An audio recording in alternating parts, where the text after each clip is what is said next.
Hello there, and welcome to Gooner U, where there are no degrees because the learning never stops. I'm Dove, a TA here at Gooner U, and my friend Keith is our stalwart distinguished professor of Arsenal and football studies. Enter our classroom as we discuss the week's news involving Arsenal, Premier League, Champions League, international football, and sometimes MLS, because we're Americans. This week featured a couple of road games. The first was a bonus game at Molineux against Wolves, which was rescheduled from later in the calendar so as not to conflict with our EFL Cup final. And then the season's second North London derby away at Spurs. Keith, hello. Something looks different about you. I can't quite tell what.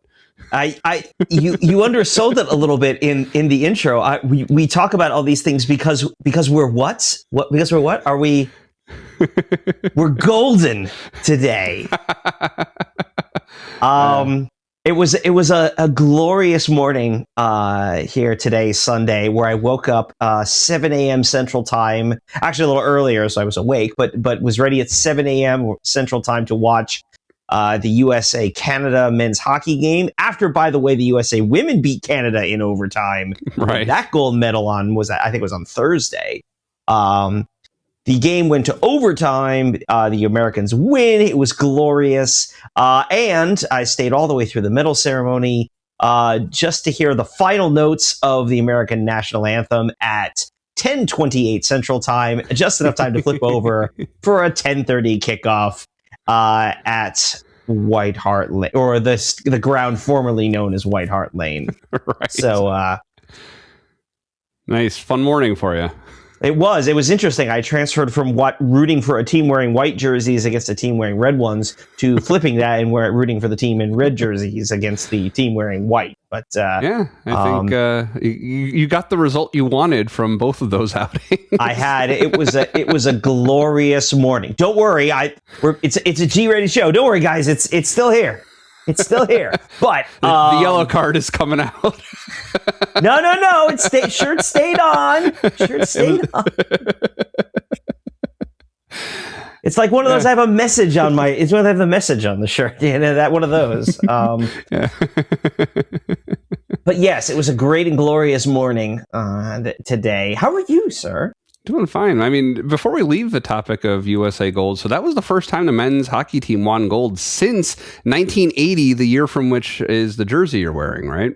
Yes, 46 years ago to the day. Today is the 46th anniversary of the greatest moment in American sports, the Miracle on Ice. Right. And they finally captured their first gold medal since then. It was a long time coming.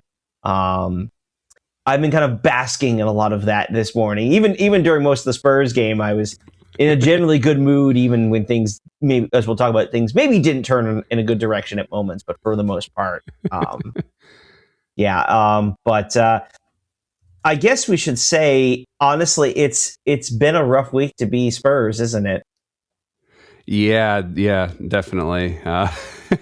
I can't say I really feel too bad for them, but it definitely worked out to our favor. We needed this after the way the midweek match went. Yes, but I am leading you towards. By the way, one of the teams the U.S. beat on their way to the gold medal we beat in the quarterfinals was Sweden. Yes. But for all the animosity I would face towards the Swedes this week as a result of that, I do want to shout out to one special Swede, Mikael Damberg of the Social Democratic Party, speaking in a debate in the Swedish Parliament, the Riksdag, I think is how it's pronounced. I don't know Swedish, I'll be honest. But as he said, as really is good advice for all of us, Sweden cannot perform like Tottenham. I couldn't have said it better myself. Yeah. Somewhere Victor Gyökeres was grinning widely. We put the link in there. This is a real thing. A member of the Swedish Parliament drops the term Spursy. This is fantastic. Poor Spurs. You almost do feel sorry. Like, they didn't ask to be dragged in a Swedish parliamentary conversation. Yeah. But I guess it's true what they say, that Tottenham get battered everywhere they go. And apparently everywhere they don't go. And where they don't go. Oh, my goodness. Yeah. We'll talk about Spurs plenty today, but I couldn't let. Man, what a week this has been. By way of follow-up, we were talking last week when we had a late in the match, non-injury related goalkeeper swap that you gleefully reported on because McKellar actually did it. Gosh darn it, he actually did it. I was remembering the 16-year-old who we had brought on as our keeper last season, and I couldn't think of who he was. We haven't seen him since, but to follow up, just to close that loop, I looked it up, and this was at the time 16-year-old Jack Porter, who was blonde-haired and skinny, as I remembered him. Just looks different than was it Tommy Setford was who we brought on last week, and that was the match was when we played Bolton Wanderers in the Carabao Cup in September of last year. So. 2 years ago now, but last year's season. Well then, yeah, Jack. I gotta be honest. I would not coming up with that one. That was not going to happen. But good for him for getting in. I guess he's still in the Arsenal youth system. Yeah, I guess at the time Raya was unavailable. I don't remember why. And Ramsdale, I guess he was still with us at that point, but not in the squad. I'm not clear on that, but wait, so I looked this up. David Raya was injured, and then Neto, who was the backup, was cup tied because he had played already in the competition before we got him in. Right. So yep. Yeah, I mean, I guess it went well because we won that one, so I guess that went okay. Yeah. I remember the reason it stood out to me. He made a bunch of blunders that really stand out in top flight play that you forgive him for to a large degree when he's 16 years old and just kind of called up because he had to be. But yeah, he did well for his age in that setting. In the news last week, we got our FA Cup draw results. So who are we going to be playing in the fifth round? Arsenal will be making the trip to One Call Stadium, or I guess Field Mill is its name, to play Mansfield Town, a club that I admit I'm not sure I could have given you. They are currently playing in League One, which is again the low, the same league as Wigan, so they're there. Boy, I don't really know much about them. According to their Wikipedia page, their manager is one Nigel Clough, whose father, Brian Clough, well-known figure with Derby and Nottingham Forest back in the 70s, and with success with those two sides. Other than that, I don't really know a lot about them. They're in League One. This is about as good a result as we could have asked for in the draw. Who else is left that could have been someone to hope for? Like, what is the next best or worst team that we could have faced that's still around? Well, the only other team potentially still in League One, still alive, is Port Vale. Oh, okay. And played this season in the Carabao Cup, right? Yeah, that's them. Port Vale, by the way, actually is playing Bristol City this next week, not this coming week, but the first week of March. I think theirs was the game that was delayed. Yeah, because the pitch was waterlogged. So that game is going to be on March 3rd, which is a Tuesday. Yeah, looking at the calendar, a Tuesday. And they're going to play Bristol City.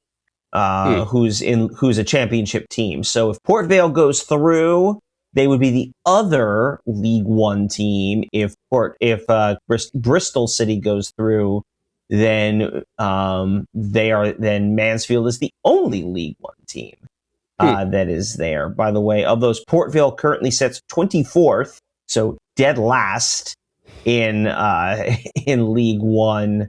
Whereas Mansfield Town is currently 16th. So, again, about as good as we could have hoped for. By the way, I'm glad that we had occasion to bring up Port Vale. I've been waiting for this moment for a couple months. I found something out after we played them, and there wasn't a good opportunity to wedge this in anywhere. But since they've come up naturally now, I've talked on the show before about being a big fan of British pop music, specifically like from the 90s, 2000s era. One of my favorites is Robbie Williams, and I found out that Port Vale is his club, and apparently his club to such a degree that he was named in January of 2024, the club president of Port Vale. He'll certainly be hoping that they go deep in the FA Cup. Huh. I mean, that's a sort of thing that doesn't seem terribly unusual. We talk about Elton John's relationship to Watford, and there's a few other of those. Once you get away from the biggest clubs, which of course owned by, whose presidents are, like, I hate to call them serious football people. I mean, I'm sure Mansfield and Port Vale take their football very seriously, but Elton John or Robbie Williams, are big fans of the club. It's not the same thing. There's something ceremonial about those positions too, but it's nice to know there's it is one of the interesting things I think about the English system is that the support does really extend down, like just because they have. We talk about how many famous fans Arsenal has. Well, a lot of these clubs actually have famous fans because people tend to support their local or what they grew up around. So, which is nice, right? Which that is cool with this sport compared to like in the United States. You're not going to find. It's not common that you would find a famous longtime fan of the Iowa Cubs or the Hudson Valley Renegades or something like that. Like you just don't see that as much with the lower level clubs, whereas these are, in their own way, top level institutions. Even though they're not playing in the top league, they are like the club that you would follow in your area. That's cool about it. Yeah, obviously, there is the element of promotion and relegation, whereas obviously in the minor leagues, you're that's the level you're at. But it does say something too that regardless of the level you are, people are loyal to those clubs, and it's definitely pretty cool to see. But yes, from an Arsenal perspective, away to Mansfield Town, this could really only be better if it was home. But you know what? I'll take a trip to Nottingham. That's roughly where Mansfield Town is in the Midlands region. So okay, that'll pretty be good away record this season. That doesn't give me too much pause. Well, I mean, we have a pretty good record against, football league sides. I'll just leave it at that. But yeah, We'll be away to Mansfield Town. That'll be on March 7th. So 2 weeks, basically 2 weeks from now for the fifth round. Meanwhile, in other FA Cup news, Macclesfield did get eliminated, right? Yes. Hold on, I have the results book in front of me, and I'm looking for it. Yes, Macclesfield was eliminated. The day after we beat Wigan, they were beaten at home by Brentford on an own goal, which I mean, look, even the best drop points to Brentford. Is all I'm going to say. I understand where they've been. It's a tough result for Macclesfield, but a good run for them going to the fourth round like that.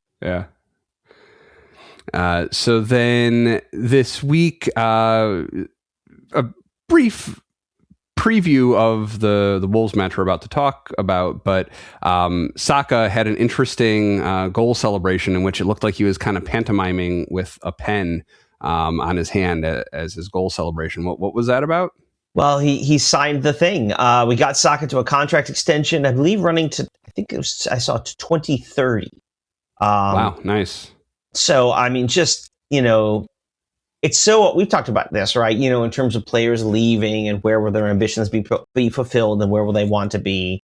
Bukayo Saka feels that his ambitions can be fulfilled at Arsenal. I mean, he's 24. This is a deal that'll probably take him till the end, his late 20s.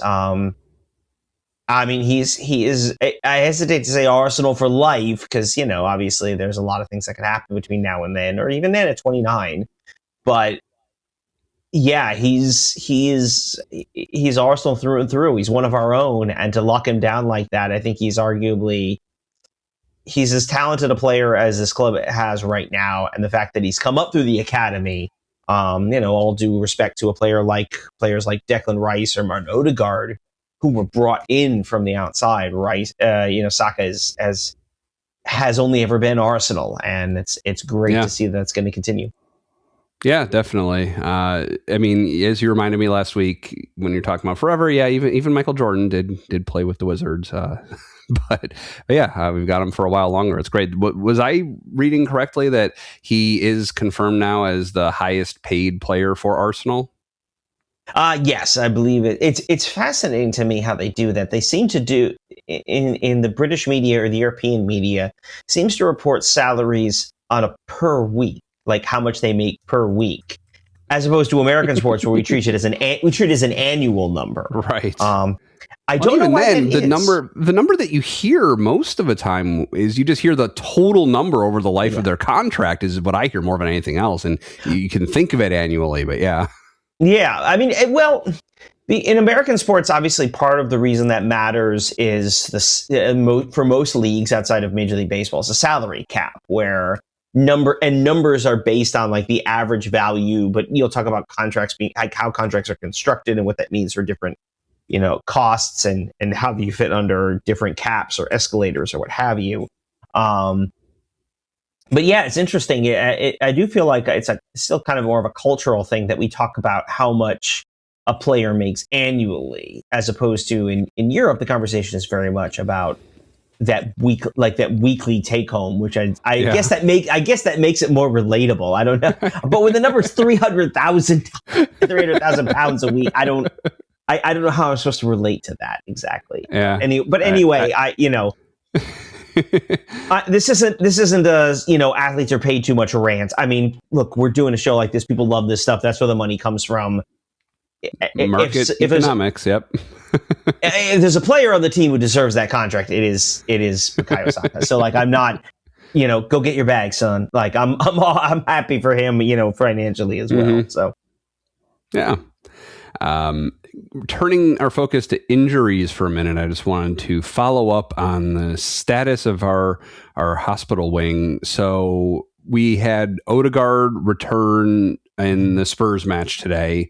Who does that leave as still doubts for the near future?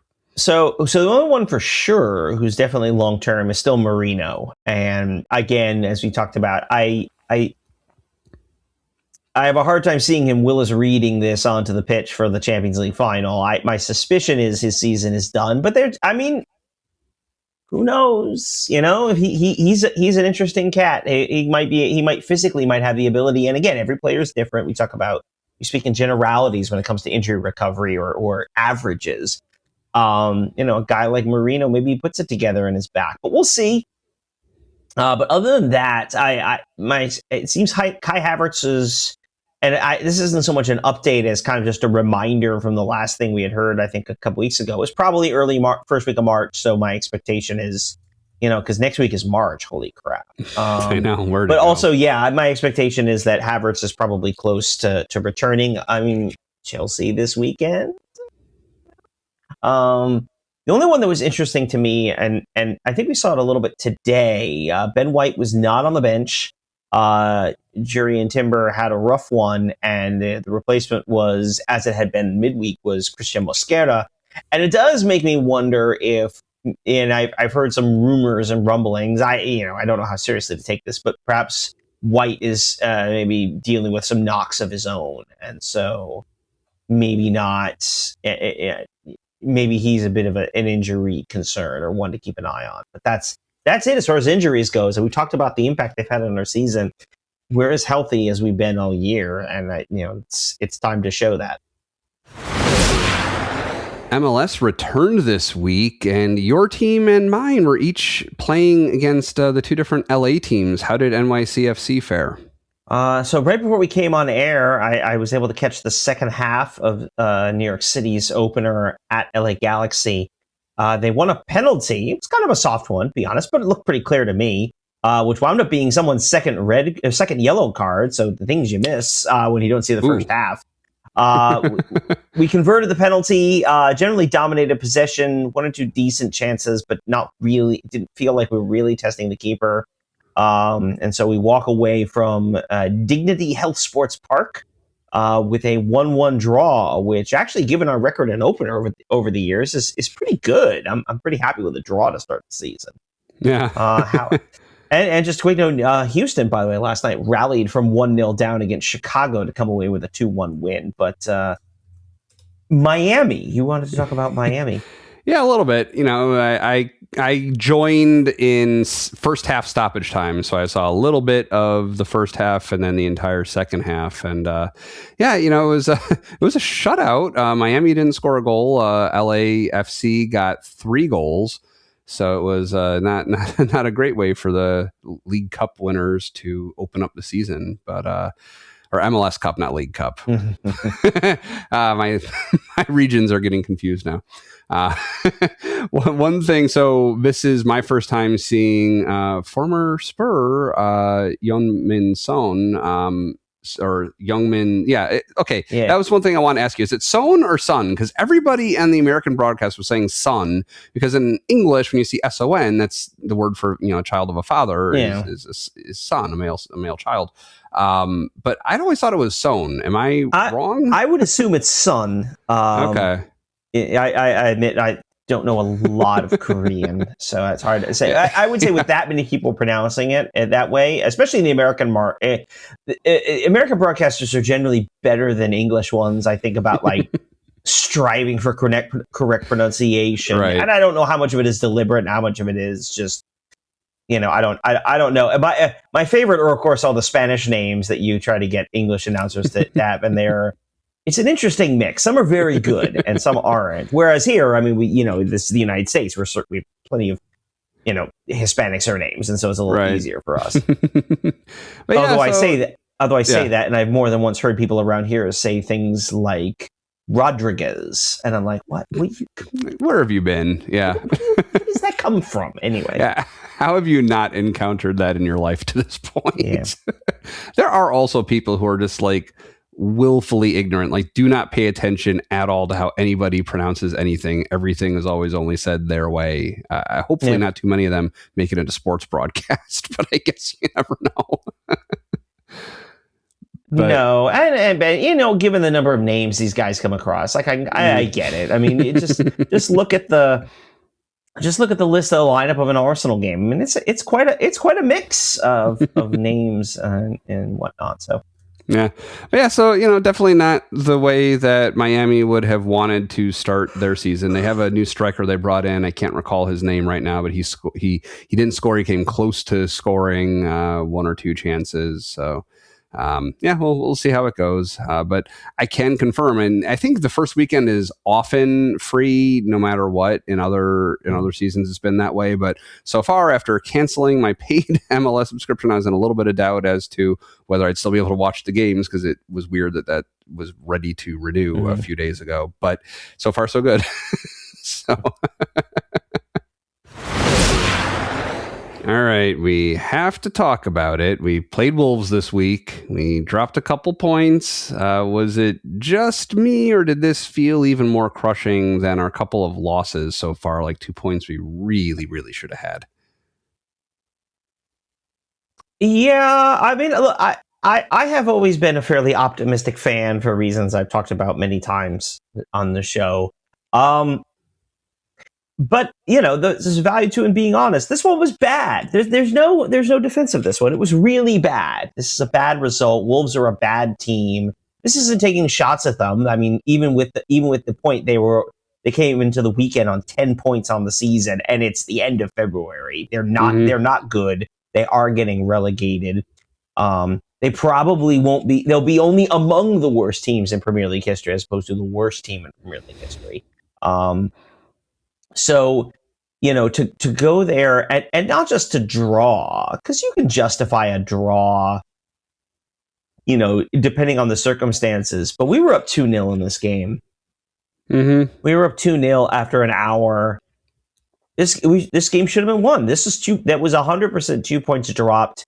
And honestly, on some level, it is kind of the continuation of a lot of things we've seen really since the start of the year. I to the extent that I want to go too far into this. I mean, we have since the turn of the calendar year, we have I think I've got, counting here now, 4 wins in the league and 4 draws, plus a plus a loss. That's not good enough. And, especially against an opponent like this, we saw it a couple weeks ago. We smashed Leeds, who is also a team that's right in this relegation fight. We'll talk later about smashing Spurs, who is also in that relegation fight. So to take a team that's effectively already there, to have a 2-0 lead, even away from home, and to just blow it. I mean, I think you'll hear this a lot. Wolves fans were chanting second again. The people talk about Arsenal bottling the league and giving it up and choking and all of that. And I think a lot of that is just stupid banter. It's not really reflective of what actually has happened or how these seasons have gone out or anything like that. But it's 100% what they deserve, for the result on Wednesday. This was bad. They choked this one. And, you can chalk up in a long season to, hey, things happen. But this is one that if they don't finish the job in May or by May, for May, this is one that's going to deservedly haunt them, and it should, because it was bad, which is a shame because it actually started really nicely. Right. It started off, we did what we tell them they always need to do. They got a 5th-minute goal. It was like whiplash. It felt like it was right after kickoff. It was 5 minutes in. But it was like, my first note of the match is a goal by Saka. It was an amazing coordinated play. Nice, bent over header. He nods the ball in that last little bit. And that was a really good way to kick it off. Yeah, so interesting little bit about the lineup today. Saka was coming in and playing in the middle, which was just kind of interesting. We had seen that obviously in the previous weekend, but it's hard to draw anything from the Wigan game because, of course, what are you gonna do in that with that? But yeah, he played a little more centrally again today and started off brightly by making a nice run and finishing off the ball from Declan Rice, and it was quickly 1-0, and you kind of felt at that point like this is going to be like Leeds. This is what we should have done to this team. What was that in December when we had that the pair of I believe that was when Own Goal made his debut for the club with a brace. It's interesting, and this is a kind of thing, and we'll sort of intersperse this in our commentary throughout this. One of the things we've been seeing over the last couple of weeks is the way Arsenal kind of seems to let the foot off the gas after scoring a goal. We've talked a lot about the importance of that first goal, and that's great that they get it, but there do seem to be points and times where they give up, they score the goal, and then they kind of let off, and they're being punished for it. Now, they weren't punished for it right away, but for the rest of the first half, I should say, Wolves had far too many moments where they looked bright and pushing and looked in the game, which it does. This is kind of a pattern that they're starting to fall into. We got away with it there in the first half, and kind of against the run of play a little bit in the second half. We somehow made it 2-0. Yeah, it was a nice chance for Hincapié, who was able to score his first Premier League goal. That was pretty cool. It was handed to him. We did the thing that we've been saying. He scored the second goal to make it so just some one unlucky moment doesn't result in drawing, right? So they did that. Yeah. And even that one too. I mean, that was a VAR assist. I mean, the play was called offside. They checked the review. I mean, one of the Wolves defenders was much further back than the others. Once you see it, it's like, oh well, he's obviously onside. And it's a moment that, to a certain extent, it's nice to be able to have VAR and I think that was the automated offside that clearly denoted what happened there. Yeah, that was a weird one. I think if I remember right, the flag didn't go up until well after the goal was scored. And from the very first time that they showed where Hincapié was when the pass was made, it looked very clear that he was onside. And it's like, I'm not worried about this VAR check. That seemed like a weird call for him to raise the flag in that circumstance. It did a little bit. I mean, we've been critical of referees, but I do think there's a sympathy we can have for linesmen because it feels like they probably get some mixed messages on what to do on offside. because generally speaking, the idea is if the offside is close, they're supposed to let it go because that's what VAR is for. Especially if it leads to a goal, because then it'll be reviewed, kind of just exactly. But also, like, they're also told, like, what we don't want to see, right, is a quote unquote clear offside not being whistled just to let VAR take its course, and then play continues and guys get hurt or stupid things like that. And so, in a sense, the assistants are also supposed to be able to, oh, I saw it, put the flag up and make the call. I get why you might look at it that way, because when I first saw it, I was like, oh, yeah, he's offside. Because I'm looking at Hincapié with the defender or two that are closest to him. And then you look at it again, and you notice the far side of the field, that defender who's a step back further, and it's like, oh. Yeah. So, the delay is a little interesting, but I can kind of understand where the flag comes from. I'm just glad that justice was done in the end. That's really what I have to say about that. And they're still clearly working to some degree on the semi-automated nature of the offside review, because we didn't see the graphic again until like another couple minutes later. Like, it feels like this should all be like instantaneous or nearly instantaneous. Like, goal is scored within, let's say, 30 seconds. By the time they're done finishing their celebrations, like, we should have the call. We should have the graphic. Like, well, I don't understand why it's taking so long. Yeah. Especially given that we've seen in other competitions, it seems like it does go quicker. Like, for FIFA, I think it seemed like it was quicker. And there are instances they've told us about, and they've talked to, the league's been open about this. And we've talked about them too. Instances where the technology isn't able to make the decision properly because of a mess of bodies in the box, right? Those plays that take place like tucked into the 6-yard box. But this one to me is a little like, if it can't do that, then what exactly is this thing? Right. What's the point of this? Yeah. Right. And more to the point, like, how did we not, like, I don't want to say what's the point of it, but like, how is it we can see it work in so many other places and not in the richest league in the world? Right. That's kind of where I am on that question. Yeah. No, it was a great finish from Hincapié too. I mean, just beautiful, right under the crossbar, gets it in. That was nice. Yeah, if you're going to score your first goal for the club, that's a pretty good one to have. So congrats to our Ecuadorian defender. Yeah. So then 5 minutes later. Wolves had, it might have been their first shot on goal of the game. It was certainly their best chance to that point of the game. And Bueno got the ball at his feet. Yeah, Hugo Bueno. It was no bueno.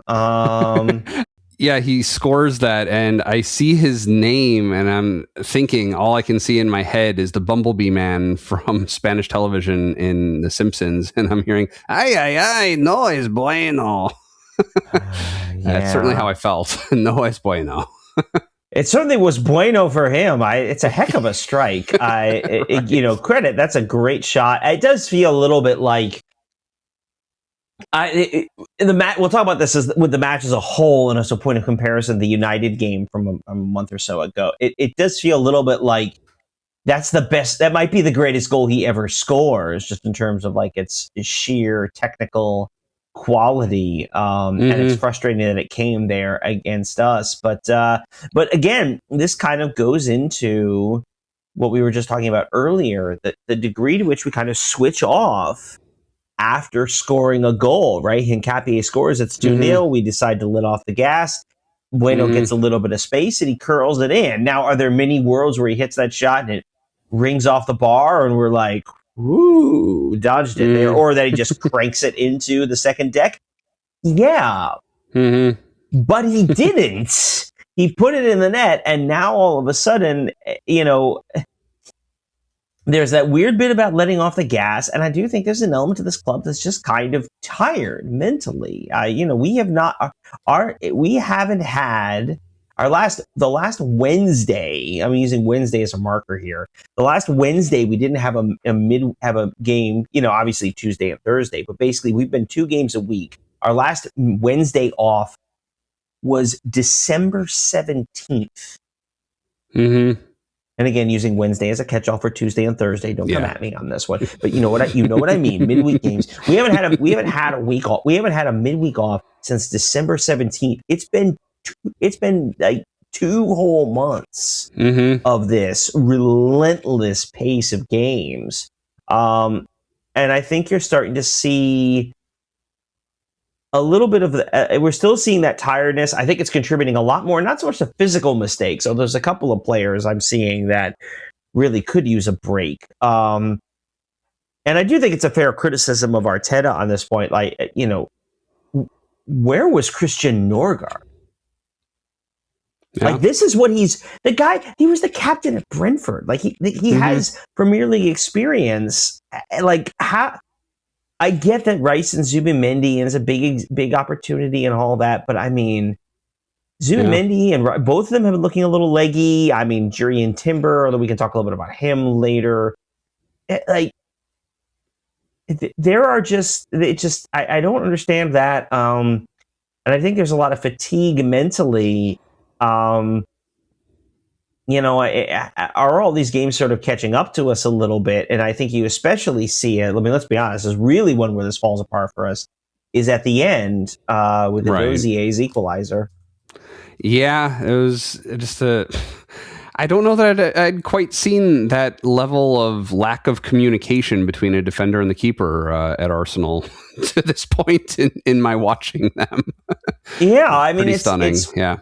Yeah, I mean, and it's Gabriel and Raya. I mean, it's not like it wasn't as if Hincapié has come in and is deputizing a center back, or this is your starting keeper and your starting center back who have played a ton of games with each other, and they just collide into each other, and even then it comes to this kid Edozie. And look, I mean, it's Calafiori gets kind of dinged for deflecting it. That's a goal. He came as close as he could to actually saving it. I can't be. It's tough for Calafiori because he literally just came on the field. Right. And if he's not there, it just goes straight into the goal anyway. Yeah. Yeah, and it's just I think there's just a lot of those things going in. I mean, at the end of the day, and you heard this a little bit from them post game, like. This is one you can't really explain away. You kind of have to eat this one. Like, this was bad. This isn't. We don't want to make excuses for it. Okay, the fatigue and all of that. This is a team you're miles better than, and they've obviously given us problems this season. But how much of that is problems of our? How much of that is problems of our own making? How much of that is problems of we didn't play well enough? And let me ask you about a potential alternative explanation. How much is it that we bring out the best game in Wolves? Like, they know the uphill battle that they're facing against us, and they're mentally prepared to go to war, maybe in a way that they aren't against other clubs. Could that factor in? I don't think that. I mean, well, if that's the case, then it's obvious why they're going down, because like.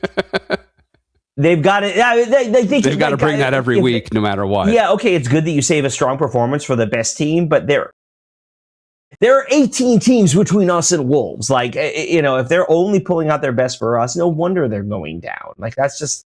I'd be furious. Well, I guess if I were a Wolves fan, I would be furious because we're definitely going down. So apparently, Arsenal played Spurs today, right? They did. In North London derby. It's always a fun time. I mean, listen, if there's a cure for what ails you, for it's a football club, apparently for us, it's playing Spurs. I don't know what else to say about that. But sounds like your day got a little Spursy in its own way, didn't it? Yeah. So it didn't work out for me to watch it live, as it very often doesn't. I tend to prioritize other things over appointment viewing of sports. Is really the only appointment viewing that's even on the table for me at this point in my life, and the world has moved past it for really for anybody. But so Eastern time, this match was supposed to be at like 11:30 a.m. And I went to watch it around 3:00 p.m. Not last minute like I often have to on Sundays, but I went to watch it around 3:00. And I went through the same rigmarole as a couple weeks ago. I forget which match it was, but I tried. It was the one right before I left on my trip. So whatever was on the last day of January, whatever that match was. But anyway, so go to Peacock. No mention of it at all. Go to NBC Sports, which, by the way, I accidentally launched NBC Sports first because with the Olympics going on, they don't say NBC Sports in their icon anymore. It's just the NBC, Peacock icon with the 5 Olympic rings underneath it. So I accidentally launched that instead of Peacock because the word Peacock is the only thing that differentiates those 2 icons on my TV right now. But anyway, so launched NBC Sports, accidentally saw some thumbnails of celebratory Arsenal players.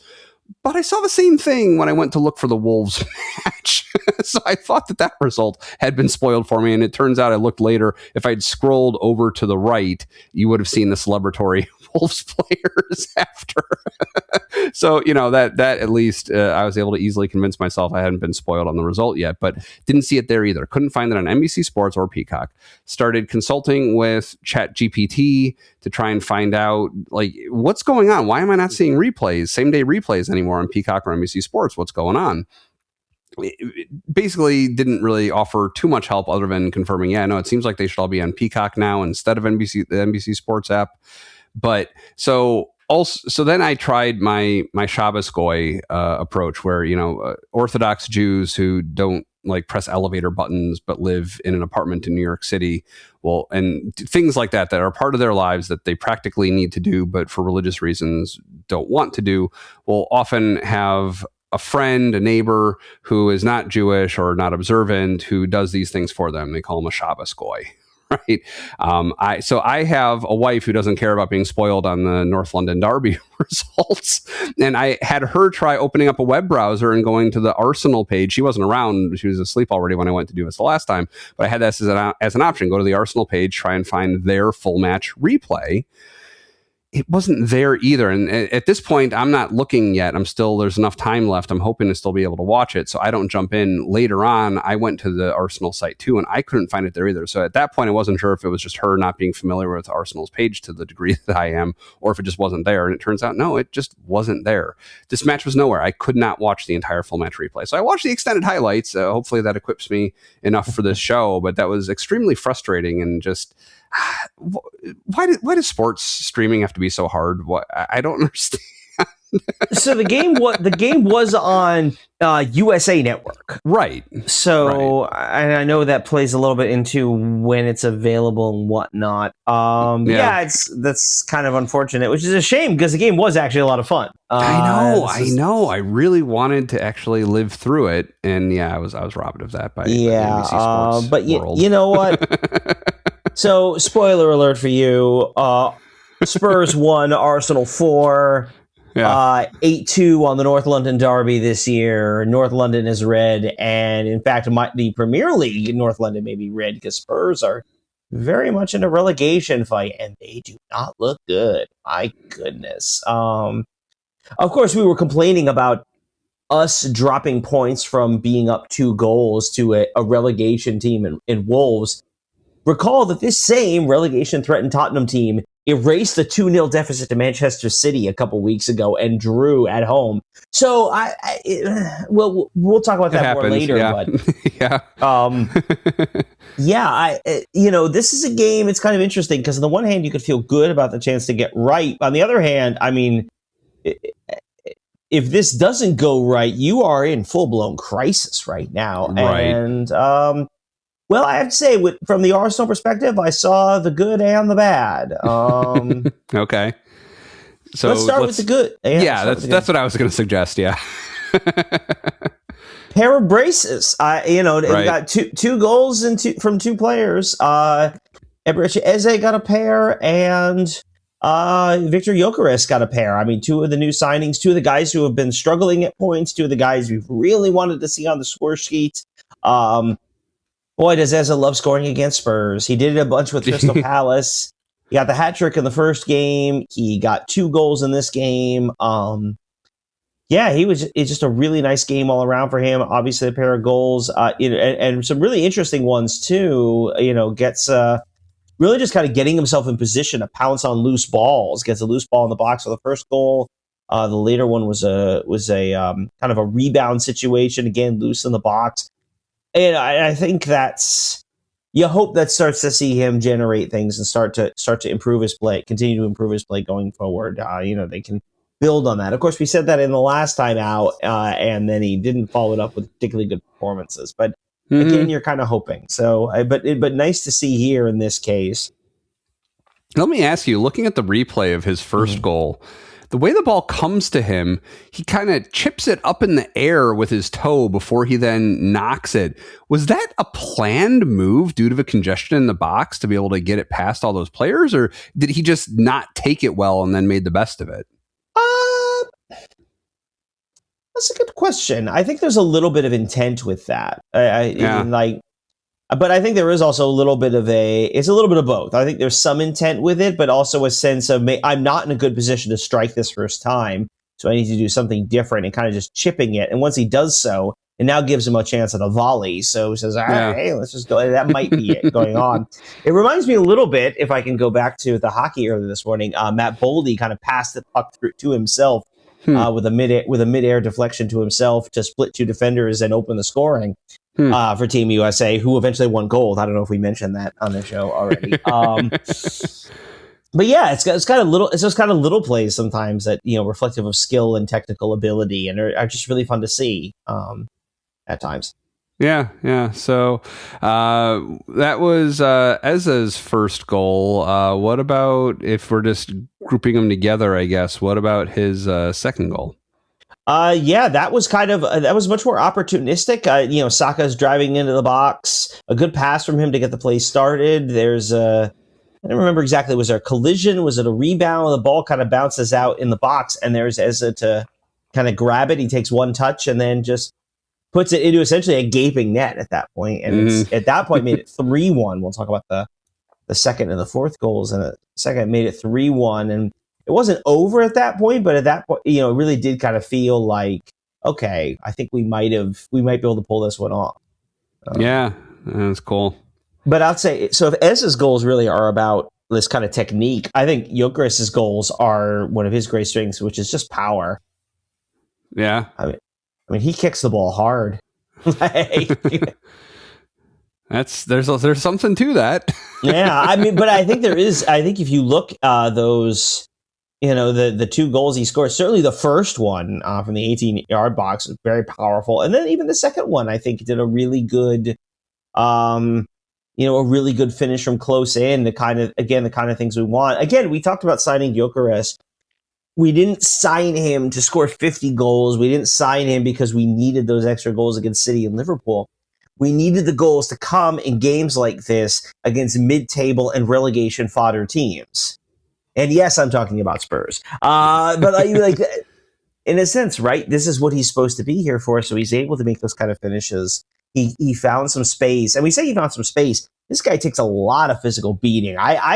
It is getting to the point where, I don't know what he has to do to get a foul call against. He takes a lot. It really is, I think, the victim of a lot of clutching and grabbing. And I've speculated, I think, on the show, right?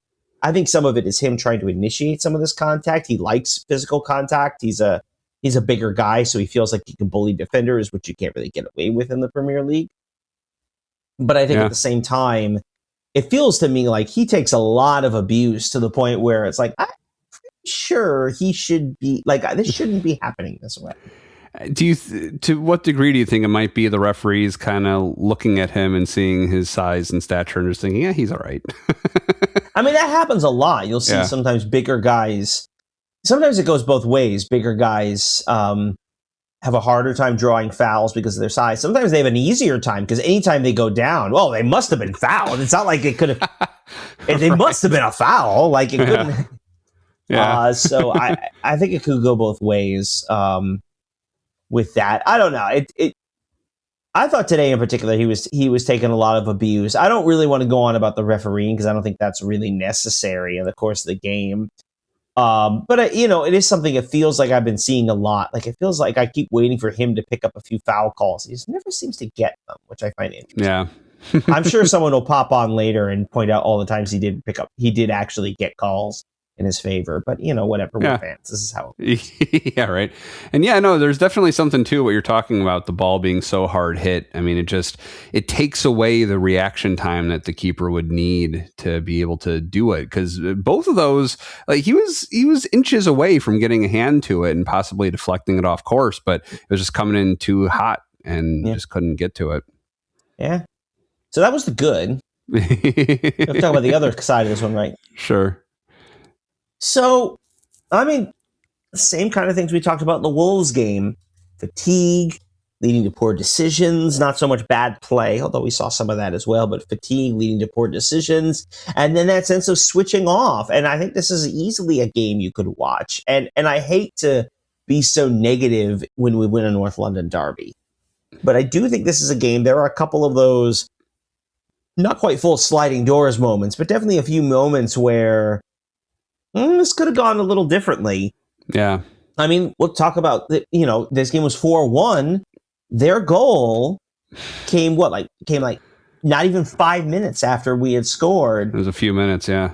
And Declan Rice was just who overall I thought had a pretty good game, just had a dreadfully poor giveaway and completely against the run of play. Spurs makes it 1-1, and they end up going into the half at 1-1. For a game that we have completely dominated from start to finish, from that up to that point. And it's kind of frustrating to see those kind of things happen.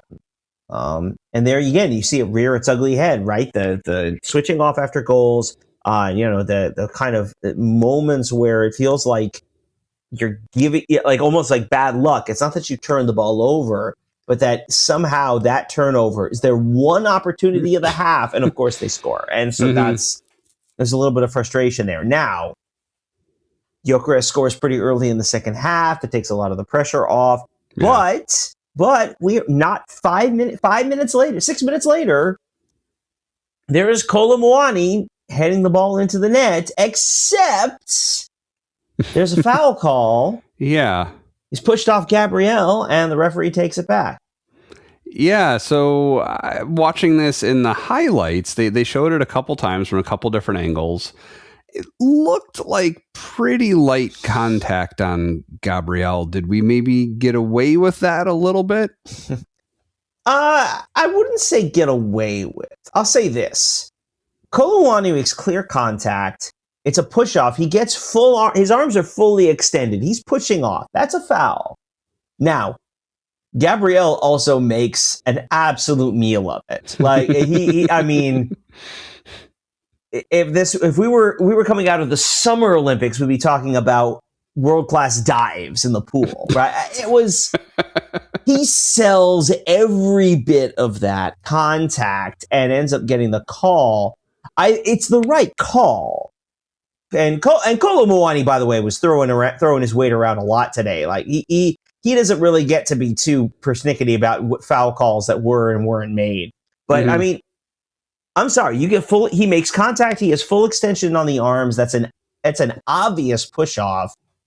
Does Gabriel embellish the contact? Absolutely, he does. Is there a world where the referee sees that and not the contact and says, it's a dive, it's a goal, it's fine? Yes. So it's a risk on Gabriel's part. But to me, that's the right call. He makes the contact. He gets the push. He makes the push off. And it shouldn't have been a goal. But like we kind of described here, that's a circumstance where it wouldn't have been the wildest outcome for that goal to have stood. No. And now all of a sudden you're quickly looking at 2-2 once again. Now, this is what, a few minutes after that, that's when Eze scores his second. It's 3-1. You can start to relax a little bit. And then 84th minute, there's Richarlison. Yeah. Rolling the ball towards the goal line. There's Raya with an outstanding save. Yes. But you're also kind of asking yourself, why does he have to do that? Why are we in a position where Raya has to make a save like that? And some of that's on him too. Like, he doesn't position himself well and has to sort of scramble around to make the play.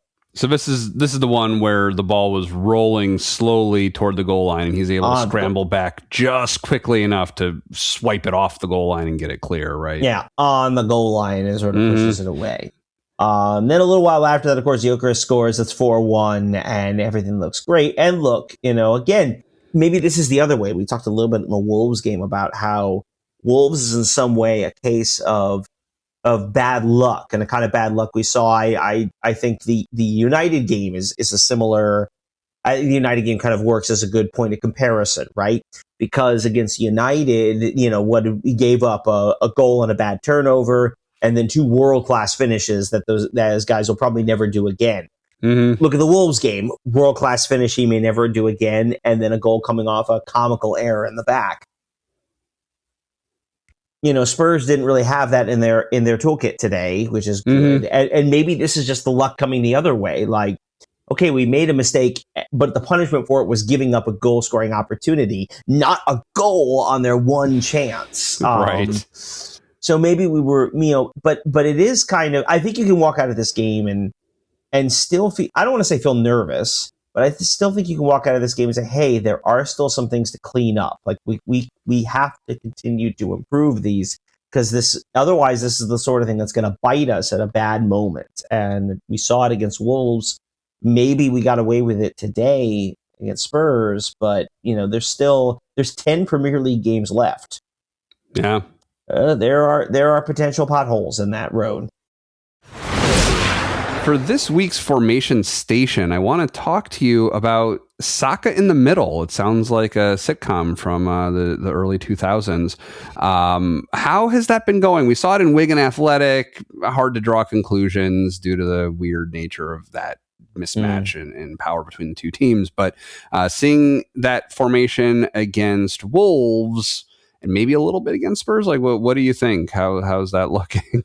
I think what it's really looking at, because when I saw it against Spurs today, it wasn't so much that Saka was in the middle, like as a central midfielder, like a replacement for Odegaard. But what it looked to me a little bit more like he was playing more centrally. Also looked a lot like Trossard was on the right. So at times, we talk about that triangle on the right side of the field. A lot of times today, it looked like it was Timber, Saka, and Trossard. Which was very interesting. I don't know what to make of that. Yeah. I know there was some post game. There were some comments, from some various Arsenal people about Trossard not having a particularly good game. I think the centrally located Saka is an interesting idea. We spoke positively of it last time. I think we saw some of the benefits. He made a nice run to get the goal early on in the Wolves game, but he also had some moments in that game and today as well where he maybe wasn't quite as clear. I don't know. It represents an interesting evolution, and I'll be curious to see as we go forward, because obviously the biggest game we have currently on the schedule, well, certainly for the Premier League, is the trip to the Etihad to play City in April. But we also, of course, have the Carabao Cup final, and I wonder if you start to see that as something maybe different to change things. We talked about, right? How does Arsenal change things up, right? They're too static. They're too predictable. Well, this is kind of a way to change things up, and I wonder about that. Now, again, I could have just been misreading everything, because we've also talked a little bit how some of these lineup changes feel like they're being driven by player availability. Mm-hmm. And so I don't want to read too much into this, but also, as we said, that injury-wise, we're kind of in a good place. So I'm not really sure what to make of it, if it's kind of a temporary solution while Arteta tries to figure out what he's got with him, with Saka or with his formation, or if this is just, again, it's a planned evolution. I'm not sure. Yeah, or even I wonder just kind of alternate things that we can do just so that the other team doesn't always know. I know this is something we talked about a lot a few years ago, where every match the opponent knew what lineup we were going to play, where they were going to play, how they were going to play. If you've maybe got a couple different ideas, they don't know which one they're necessarily going to face, and it makes it a little bit hard for them to prepare against you, maybe. Well, yeah, that's the idea. That's why you're looking ahead to that City game, because now that's the thing City has to think about in the preparation for that game. Now, it may be fairly obvious how Arsenal plays, but it might also be a case that in the middle of a game, right, because we've talked about it, we talk about the formations, they're not static, and it's not as if Arteta on the sideline suddenly is now do a 3-5-2, now do this. Like, he's not shouting. What they're doing is they take their starting positions and then they start to move during the course of play. And so we may see at that point Saka begins to drift more centrally as the game play is continuing, as opposed to standing there on the kickoff. Right.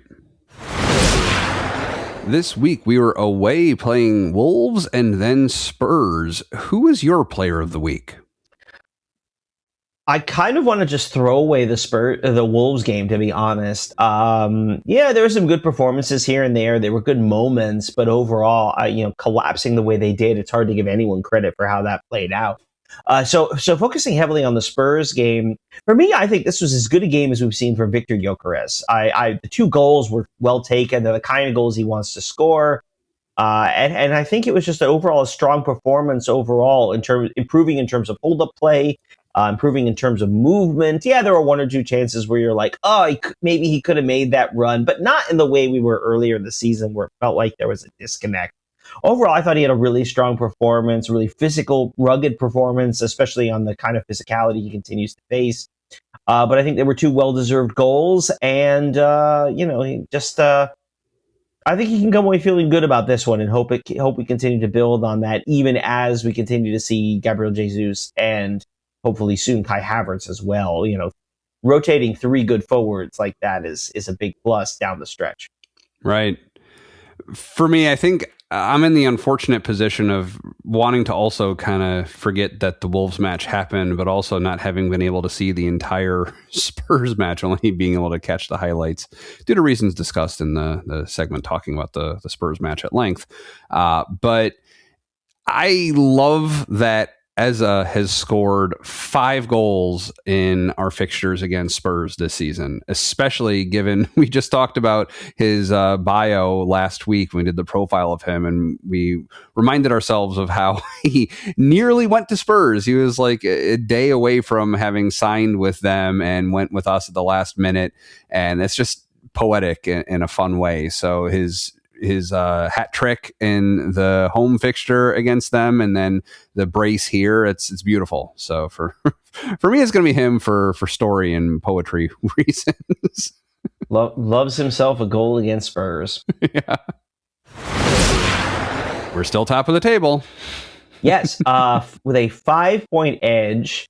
We're at 61 points. Manchester City is at 56. They do have a game at hand, of course. We're at 28 games played with Wolves, the game being moved up.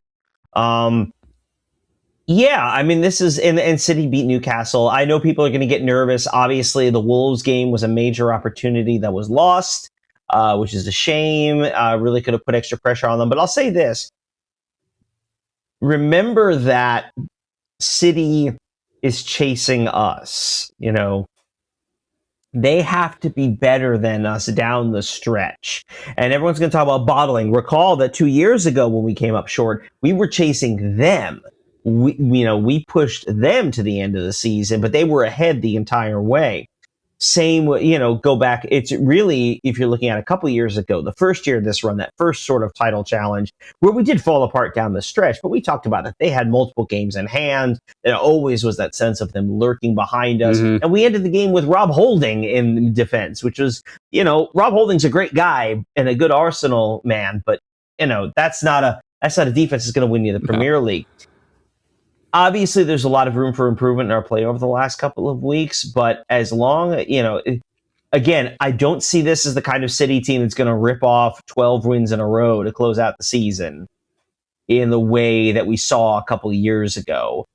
Also, remember, even if they win that game in hand, they're still 2 points behind us. So, and by the way, we lead on goal difference. We're at plus 35, they're at plus 31. Now, again, game in hand, but... Yeah. I urge people to not panic. Yes, there are ways this could go poorly, but I still think we're the best team in the league. That's nice. I hadn't caught that we jumped up on goal difference. That's good. We've been even with them for a while. So it's still fairly close. I mean, given with 10, we have 10 games left in the league. So. Right. Yeah. Meanwhile, and we'll talk about this a little bit in a minute, but this is going to be the last episode we record before the FA Cup campaign continues. So just a reminder of where we stand there. So we're going into the 5th round, and because of the fun difference in the FA Cup from other tournaments where it starts off with 1,000 teams or something like that. Just a reminder that we're going to the 5th round, which is the equivalent in other tournaments of the round of 16, basically. So we're at that level of the competition. Yes, there are only 16 teams remaining with a chance at the Cup. 11 of them are in the Premier League. 3 left in the Championship, 1 in League One, and then 1 more Championship or League One side will join us along the way. A couple of interesting names still around. Wrexham, Right. probably hanging there. They'll host Chelsea. Manchester City goes to Newcastle, so luckily one of them is not going to make it to the next round. Nice. Wolves are still alive. They will host Liverpool actually in that one. So West Ham and Brentford, another all Premier League showdown. So I would be shocked. I mean, it's highly unlikely we'd get another League One side after Mansfield Town. I would be shocked if we don't get a Premier League side if we should make it. And we have to say it if we should make it to the quarterfinals. But let's go beat Mansfield Town, and then I suspect the draw will probably be on the following Monday, which looks like it'll be March 9th. That seems to be when we see the draws taking place. Right. Yeah, that's cool. I saw a video online of Ryan Reynolds sitting next to Hugh Jackman, because I guess they're just friends now since doing Deadpool and Wolverine, like watching the result unveiled live of them drawing Chelsea. And he had some expletives to say about it after it was done. Good and bad, like not just in a bad way. well, to be fair, that's how we usually use our expletives around Chelsea. But Chelsea has to go to the race course, which ought to be very interesting. I mean, just briefly, not having watched Welcome to Wrexham yet, and at this point, I don't know that I ever will, but it seems like they're on a pretty clear trajectory to make it back into the Premier League in the next year or two, right? They have definitely, I think, outperformed expectations. I mean, the big advantage they had the first couple of years is they could dramatically outspend most of their competition. That was definitely true in the National League. It was true in League Two. Even in League One, they were definitely going to be on the top half. Now they're in the Championship. You look down that lineup in the Championship, that's a lot of teams that have been in the Premier League in the very recent past. And they still get that extra money for a few years after getting relegated, right? Yeah, you've got a couple of them that are still getting parachute payments, but even the ones that aren't are part of ownerships or ownership groups that have, let's be honest, substantially more money than Ryan Reynolds does. And Reynolds is really, and the show talks about this. This isn't like some like scuttlebutt thing. Like Reynolds is definitely the financially one of the heavier hitters, certainly more so than Rob McElhenney. But they're reaching a point where their investment is not going to overwhelm most of their competition. Having said that, I think they're currently in a playoff spot in Championship. So Wrexham in the Premier League next year is not out of the question. I think it's unlikely. I still would be surprised to see that. But it's not, you can't say it can't happen right now. Checking out, they're currently 6th, and they would be in a playoff spot. Coventry City and Middlesbrough are leading the way in so far, but it's kind of tight behind there. I do want to make one mention, by the way, speaking of the Championship. I think it was earlier today or yesterday, Sheffield Wednesday has been relegated. It is. I heard about that. Right. Now, granted, they should point out they were deducted 12 points they've been deducted 12 points this season for various financial and administrative snafus. Right. So they're technically on -7 points for the season. Right. But yes, their relegation has been officially confirmed on the 22nd of February. There are still 3 months left in the season. So that's for them going down from the Championship to League One? Down to League One, yes. Yeah. Ooh, that's not fun. Yeah. That was financial fair play, I think, was the biggest part of that, I think. And then some other misfiled paperwork too. I mean, we talk about clubs in disarray. I mean, we make fun of Spurs, but like Spurs pays their bills. Like Wednesday's that's probably some real problems behind the scenes and on the field. Clearly, they have 1 win this season. Yeah. Who are we going to play next? Well, speaking of Chelsea, we play them again. It does feel like we played them a lot very recently. Hopefully the last time, at least in the but we'll play them at home in the league. Chelsea remains inconsistent. Had a player pick up a red card in a draw they suffered this weekend. Was it Joe Pedro? I don't remember who it was. I don't care. Beat Chelsea. That's really the we talk about Spurs makes us feel better about ourselves. I mean, we have played Chelsea. Well, we beat them 3 times already. No, we beat them twice in the League Cup. We did draw. They did beat us in that draw early in the season. At Stamford Bridge. But honestly, I feel like this is a good game for us to feel like we can get back and fire ourselves into position. So let's hope for the best on that one. But yes, most importantly, we get a week off. We don't have any game between today, Spurs, and Saturday, Chelsea. It's a whole week. Right. So then we are going to be taking probably a couple weeks off. I think at least 1 week off, possibly 2 weeks off. So we're going to talk a little further ahead than we might ordinarily on this segment of the next couple matches. So as you mentioned, Chelsea coming up this next weekend, the midweek off, but then we do have a midweek match the next week, and that's going to be away to Brighton, right? Yeah. As always, the trip to Brighton is always a tricky one. That's never an easy one to go do down to the Amex.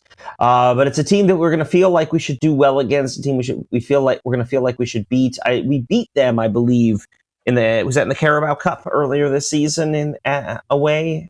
So yeah, hopefully that's a result or a performance we can repeat. For a team that is, teams kind of. They're not in the relegation fight, but they're closer to the bottom than to the top. Let's just say that. Yeah.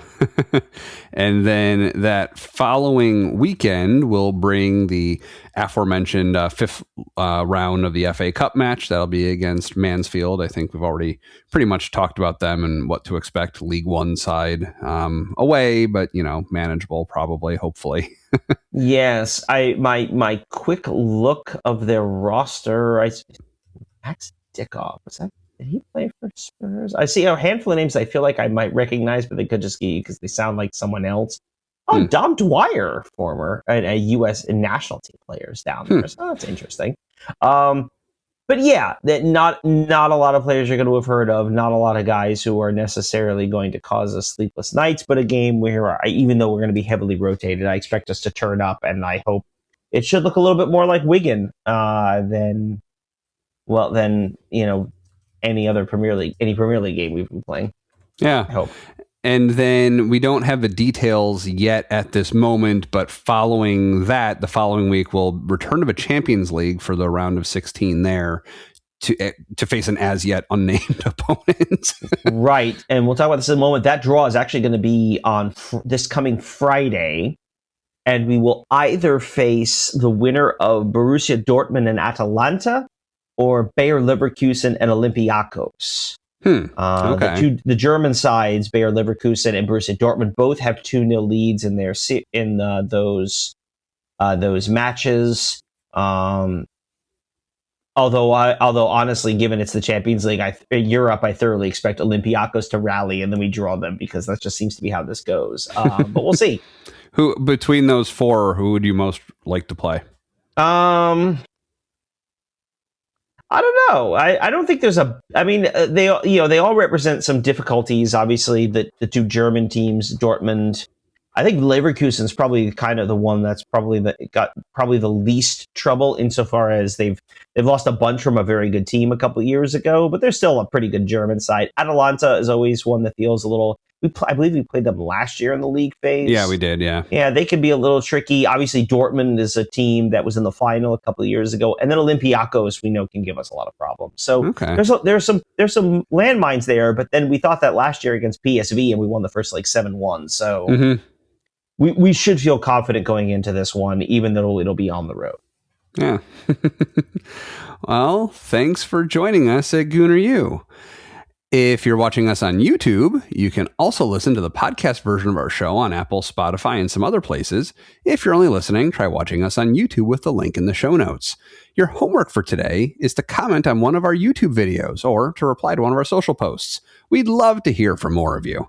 We record the show using Zencaster. If you'd like to try it out, you can support Gooner U by signing up using the link in the description, which also has links to everything we talked about and our socials. Again, my name is Dove, and you can find me on Twitter at DoveFrankel. With me, as always, is Keith, and you can find him in a pub watching Arsenal matches. Play Freebird.